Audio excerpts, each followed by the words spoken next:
Greetings, and welcome to the Modern Alchemist channel. I'm Aubrey Forrest, the Modern Alchemist, and this is Ask an Alchemist. Today, we've got a super duper fun topic, which comes from one of our viewers who asks, Dear Modern Alchemist, you have mentioned in previous episodes that you served in the Navy. Is there an esoteric significance to the nautical terms port and starboard? And if so, what is it, and what can be learned from it? This is an awesome question. Oh my gosh, this is an awesome question. It happens to intersect with some of the work that I've done. And I gotta tell you, oh, you guys are just gonna be like, when I tell you, okay? So, are you ready? Let's begin with Ask an Alchemist and do some esoteric smackdown on these very, very common nautical terms, port and starboard. Shall we begin?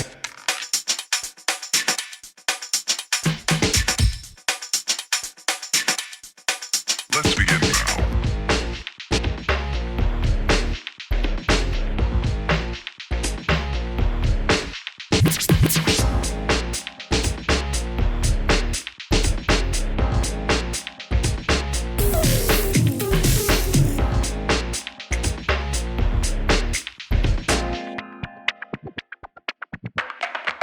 Let's begin now. Alright, these terms have existed for a very long time. In fact, pretty much as long as sailors have been around, these have been the terms to define right and left. And there are a number of different possible answers or solutions to this, but the one that I'm going to give you is the one that kind of struck me. Because as a sailor, as someone who's out on the water, especially if you have ever hung out with sailors, when they're working, when they're on the water, when they're sailing, communication is like boom, boom, boom. It's very brusque, very succinct. You don't have time, usually, to go into long exposition about what you need to have done.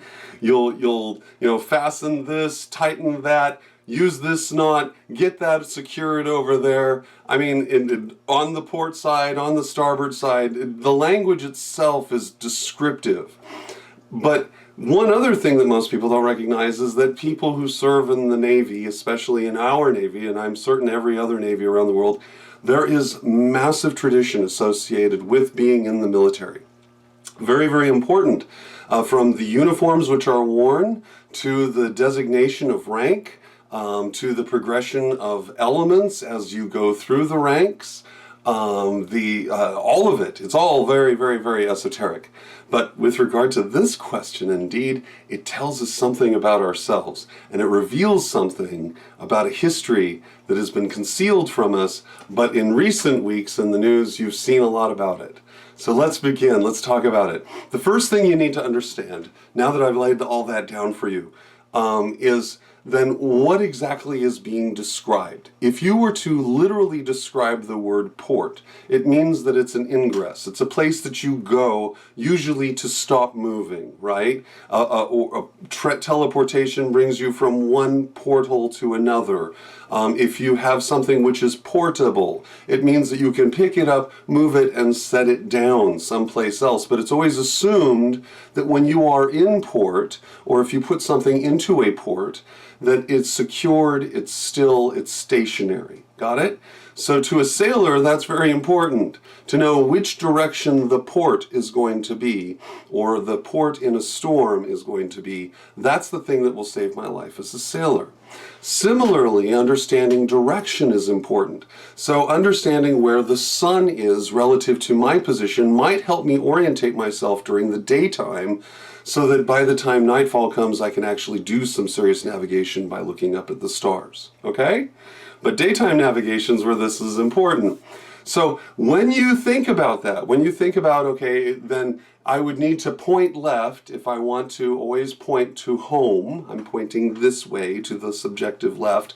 And if I want to go away from it, starboard, then I'm going some other direction, right? That's no longer going to be secure. I'm out into the water if I go to the right. How would I have to orientate myself on the globe in order for this to work? And more importantly then, what does this mean? Like, where on the globe would I have to be? Well, here's the answer. I'm going to just tell you. because the Earth's rotation plays a part in this. And you'll notice that my globe is upside down. I did this on purpose. I did this a while ago when I was doing research. And I would advise you, I know it's crazy, but the things you do to open your mind and free yourself up from cognitive lock it can be wide and varied. And for me, it was just unscrewing a couple bolts and getting a new perspective on Earth so that the northern hemisphere isn't preeminent. And then, of course, that gave me a whole lot of time to look at Antarctica, right? So if I am on the globe, and let's say, so that you guys all see this, I'm on the globe and the globe is spinning around. The globe then turns in this direction, right? So on the top it's counterclockwise, and on the bottom then it appears to be clockwise, right? So it's spinning with the clock on this side. If I were to start my origin point, because this is the only continent on the planet where this works, everywhere else this doesn't work. If I'm the sailor and I'm Martin the Martian here, and I live on Antarctica, and I want to sail around the globe but always be able to find my way back, the way to do it is to orientate myself towards sunset so that I am facing the west, my left arm is pointing home, and my right arm is pointing to this star up in the heavens here. Here's the sun, and the sun then would be up here relative to the southern hemisphere, slightly, you know, because of the axial tilt of the planet and stuff, the sun is up here. But if you live on the South Pole, the sun will always appear to be at your right if you're orientating yourself towards sunset. And again, the reason why you would orientate yourself to the west is because anciently you determined daytime from evening till morning. And then from morning till evening was considered nightfall. And this is still observed, and I'm going to talk about this greater length, much greater length later on this year in the next Essentials of Practical Alchemy. But in terms of this, this then reveals that this might be the origin point of a diaspora on this planet.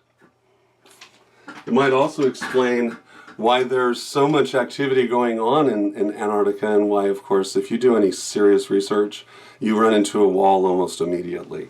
It just is the repeated stuff. Admiral Byrd and New Swaziland and Nazis and underground stuff. But you'll never ever, unless you're invited to that party, you'll never know. But our ancestors embedded a clue for all of us to follow.